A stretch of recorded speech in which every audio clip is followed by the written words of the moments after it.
Magandang umaga, Pilipinas. Narito ang latest sa lagay po ng ating panahon. Dalawang LPA na ang minomonitor natin sa loob ng ating area of responsibility. Una na nga dyan yung nasa silangang bahagi ng bansa. At 3 a.m. today ay nakita po ang sentro nito sa vicinity ng Patnanungan, Quezon. At itong LPA ay patuloy na nagdudulot ng significant at malawakang pagulan sa malaking bahagi ng Luzon. Ito pong LPA based sa ating latest analysis, mababa na po yung tsansa niyang maging bagyo at posibleng malusaw o ma-dissipate na rin ho ito ngayong hapon o gabi. Gayunpaman, hindi pa rin po pwedeng ipagsawalang bahala yung mga pag-ulan na magiging dulot nito o idudulot nito ngayong araw sa ilang bahagi ng Luzon. Maya-maya lamang ay isa-isahin po natin yung mga lugar kung saan ay ine-expect po natin yung mga pag-ulan. Samantala, panibagong LPA ang nakita po natin sa kanlurang bahagi naman ng ating bansa. Ang sentro po nito as of 3 a.m. ay nasa 200 kilometers kanluran ng Dagupan, Pangasinan. Sa kasalukuyan ay hindi naman po ito direktang nagdudulot ng mga pag-ulan sa anumang bahagi ng ating landmass, pero sa mga susunod na araw ay pwede pa rin po itong makapag-enhance ng southwest monsoon na siyang magdudulot o siya pong makakaapekto sa ating bansa. Samantala, sa kasalukuyan din, yung habagat ay patuloy ding nakakaapekto sa kanlurang bahagi ng Luzon o dito sa katimugang Luzon, sa Visayas at maging sa Mindanao. In effect pa rin ang ating weather advisory.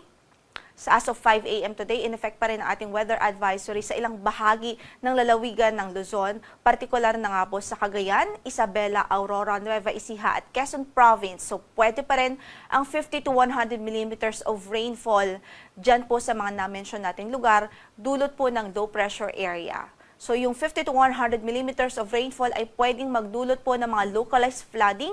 So nariyan pa rin ang mga banta ng pagbaha, even yung mga pagguho ng lupa, dulot ng mga pag-ulan na ito. Samantala, dahil din sa habagat, posible rin ang 50 to 100 millimeters of rainfall sa Palawan Province, sa Occidental Mindoro, maging sa Antique. Kaya't iba yung pag-iingat po ang ating abiso sa ating mga kababayan. Maging handa at alerto pa rin ho sa mga banta ng pagbaha. Samantala, bukas ay posible pa rin ang 50 to 100 millimeters of rainfall sa Occidental Mindoro, sa Palawan, maging sa Antique at Negros Occidental. Dulot naman po yan ng southwest monsoon o habagat. Para naman sa pagtaya ng ating panahon sa araw na ito, basically po yung buong Luzon ay maulap ang papawirin at mataas po yung tsansa ng mga pag-ulan lalong-lalo na po dito sa Ilocos Region, Cordillera Administrative Region, sa Cagayan Valley, maging dito po sa Calabarzon at sa buong Central Luzon dahil sa epekto ng low pressure area.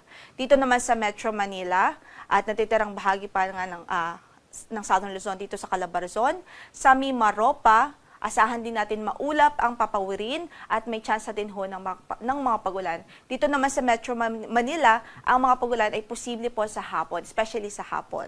Samantala sa Mimaropa, dahil naman sa habagat, ay maulap ang papawirin at mataas din yung tsansa ng mga pagulan sa araw na ito. Gayon din sa Bicol Region. Para po sa pagtayo ng ating temperatura dito sa Kamaynilaan, pwedeng mag-range yung ating temperature from 25 to 29 degrees Celsius, 16 to 22 naman sa Baguio, 25 to 32 degrees Celsius sa Lawag, 25 to 29 degrees Celsius sa Tuguegarao, at 24 to 30 degrees Celsius sa Legazpi City. Sa Tagaytay ay 22 to 29 degrees Celsius.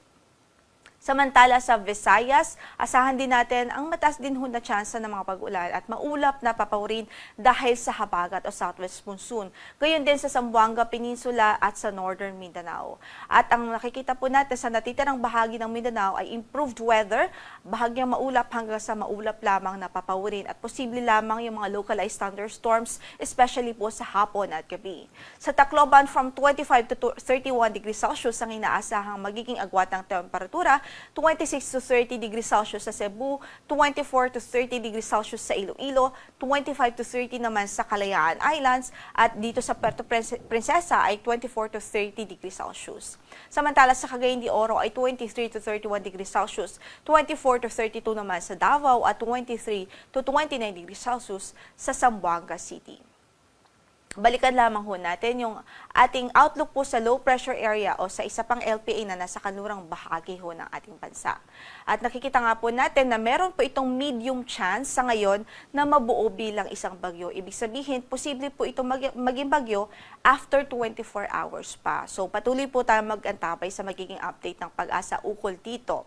At samantala, dahil medyo malawak yung kanyang sirkulasyon, ang nakikita po nating possible exit po nito sa ating area of responsibility ay posibleng ngayong gabi din o kaya naman ay bukas ng gabi or Friday early morning.